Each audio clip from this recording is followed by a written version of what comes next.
Let's start with vulnerability and servant leadership. You can actually see the book where I'm pulling this example from. It's a book called The Culture Code by a guy named Daniel Coyle. It's an excellent book. I would highly recommend it if you're interested in creating a championship culture. But the concept of servant leadership, which many of you have been exposed to before, is the concept that the boss, the leader, they're not there to be in charge. They're there to protect, advance, and develop those who support them. You, as the leader, are the servant. Your job is not to do the stuff. Your job is to support the people doing the stuff, clear obstacles for them, give them everything they need to be successful. And if they're not successful, it's your job to figure out why they're not successful and help them be successful. And they've got to know that too. Championship teams have leaders who realize it's not about them, not about an ego trip, being the boss, being the leader. It is about that team that's going to get you there. Daniel Coyle dives into an example of, this is a really grainy picture. I don't know why it came through this grainy, but the San Antonio Spurs and Coach Greg Popovich. Not sure if any of you are basketball fans or Spurs fans specifically, but Popovich was highlighted as a case study as someone who really demonstrated servant leadership.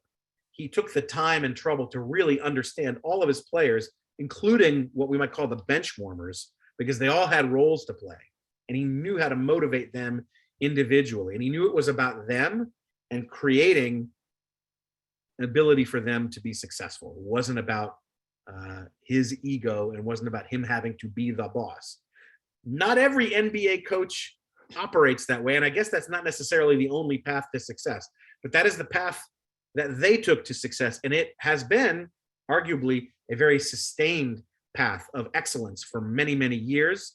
So maybe more sustainable than some other paths to success. And Coyle must really like basketball, because he talked about Popovich, and he also talked about the great John Wooden, Wizard of Westwood, UCLA, so many championships. I can't remember how many. If anybody knows, throw it in the chat box. I'll look at it, when I can get there. The idea here is that great cultures avoid special perks for leaders. This kind of relates back to the servant leadership idea.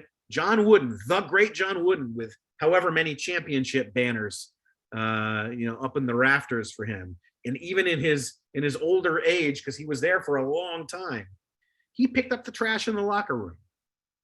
He didn't make a big fuss about it. He didn't say he picked up the trash in his locker room. He just did it. You think people noticed? Yeah, every team member noticed that. And it gave them a lot more respect and a lot more commitment, buy-in to what he was saying, because he was walking the talk. So if Wooden was going to make us do wind sprints, I guess I'll do the wind sprints, because this guy knows what he's doing and he's not afraid to bend down or get on his knees and pick up trash in the locker room. We may come up with different examples in terms of how we can apply that, but the idea is sometimes we have some special perks that we reserve for ourselves as management.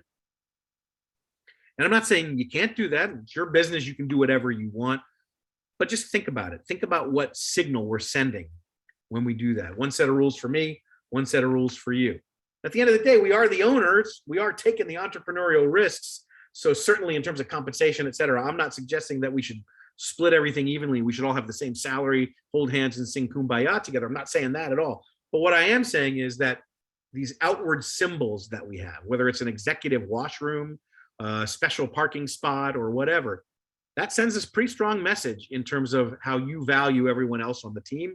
It's going to have an impact on their commitment level. I don't know whether any of you have perks like that, but if you do, think about them. How important are they? What are they worth? Because there is a cost to them.